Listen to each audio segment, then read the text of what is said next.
नमस्ते दोस्तों, आपके बोर्ड के एग्ज़ाम ख़त्म हो गए होंगे और आपके लिए खुशखबरी है कि आने वाले 29 मार्च को एक राजस्थान सरकार द्वारा एक एग्ज़ाम करवाया जाना है, जिसका नाम है महात्मा गांधी सर्वोदय विचार परीक्षा। नमस्कार। जब हम महात्मा गांधी के बारे में सोचते हैं तो अक्सर एक ही तस्वीर उभरती है। लेकिन क्या होगा अगर हम उन्हें एक संत या राजनेता के बजाय एक इंजीनियर के रूप में देखें? एक ऐसा इंजीनियर जिसने बदलाव लाने के लिए एक पूरी टेक्नोलॉजी बना डाली। आज हम इसी टेक्नोलॉजी को समझने की कोशिश करेंगे। जरा सोचिए, ये बात 1918 में कही गई थी। तभी लोगों ने यह समझ लिया था कि गांधी की असली ताकत उनके शरीर में नहीं, उनके विचारों में है। एक ऐसा विचार, एक ऐसी आत्मा जिस पर कोई हथियार काम नहीं कर सकता। और यही उनकी टेक्नोलॉजी का सार था। तो आज का हमारा सफर कैसा रहेगा? हम मोहनदास नाम के एक शर्मीले लड़के से शुरू करेंगे और महात्मा बनने तक का सफर देखेंगे। फिर हम चलेंगे दक्षिण अफ्रीका की उस भट्टी में जहां उनके विचार तपे।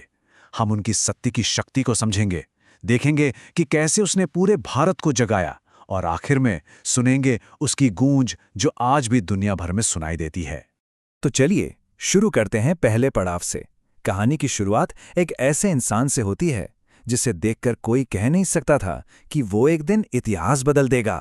यकीन करना मुश्किल है ना कि जो इंसान बाद में करोड़ों की आवाज बना, वो कभी खुद बोलने से डरता था।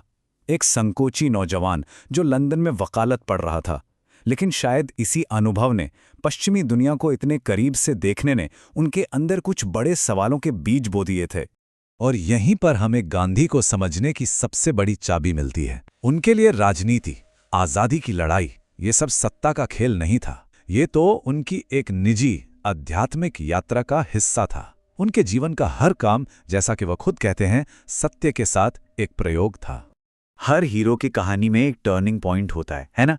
एक ऐसी जगह, एक ऐसा पल जो उन्हें हमेशा के लिए बदल देता है।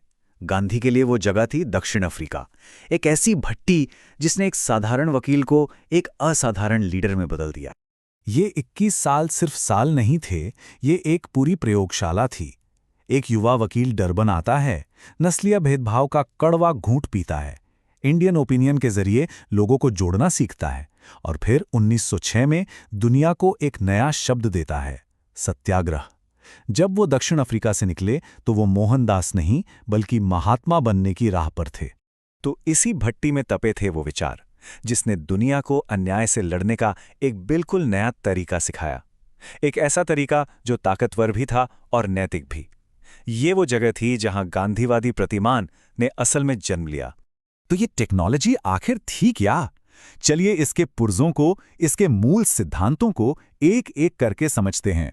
ये सिर्फ शब्द नहीं बल्कि बदलाव के बहुत शक्तिशाली औजार हैं। सब कुछ शुरू होता है एक शब्द से, सत्य। गांधी के लिए सत्य ही ईश्वर था। ये उनकी पूरी फिलॉसफी का सेंटर पॉइंट था। मतलब अगर आप सच के रास्ते पर हैं तो आप ईश्वर के रास्ते पर हैं, और इसी विश्वास से उन्हें अपनी सारी ताकत मिलती थी। अब आता है अहिंसा।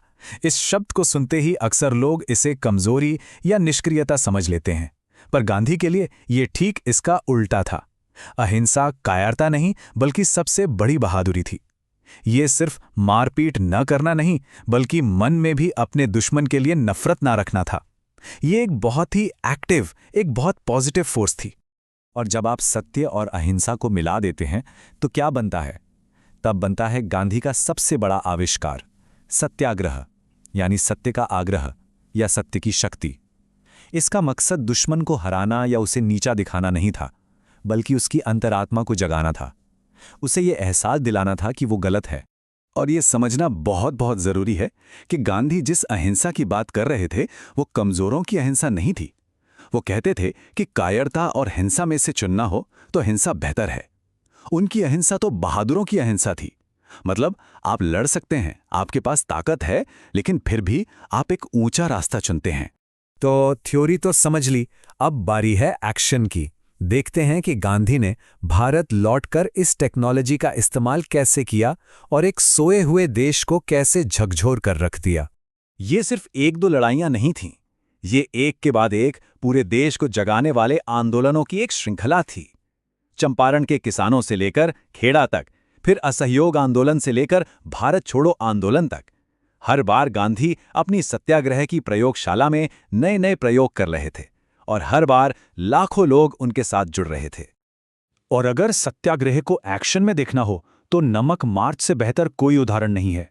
ये सिर्फ एक मार्च नहीं था, ये एक मास्टर स्ट्रोक था। सोचिए, एक मामूली सी चीज नमक, उसे आजादी का प्रतीक बना दिया। एक अन्यायपूर्ण कानून को चुनौती दी, 240 मील पैदल चलकर दुनिया का ध्यान खींचा और लाखों लोगों को अपने साथ जोड़ लिया। यही था सत्याग्रह का जादू। लेकिन गांधी की लड़ाई सिर्फ अंग्रेजों से नहीं थी।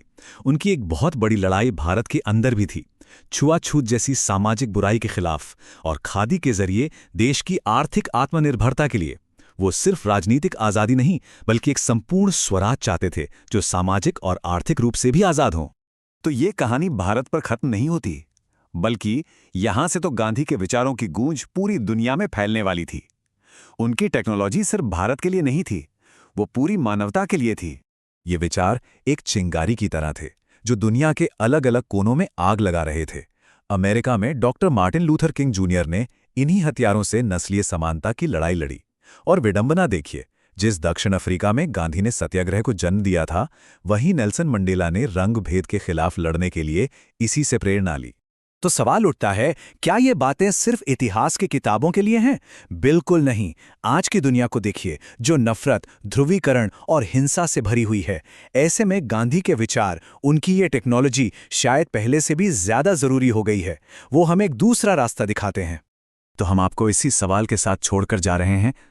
आज की इस तेज रफ्तार और संघर्ष भरी दुनिया में क्या सत्य की शक्ति के लिए कोई जगह है? गांधी का पूरा जीवन इस बात का सबूत है कि यह सिर्फ संभव ही नहीं बल्कि सबसे शक्तिशाली रास्ता है। शायद हमें बस उस पर चलने का साहस जुटाने की जरूरत है।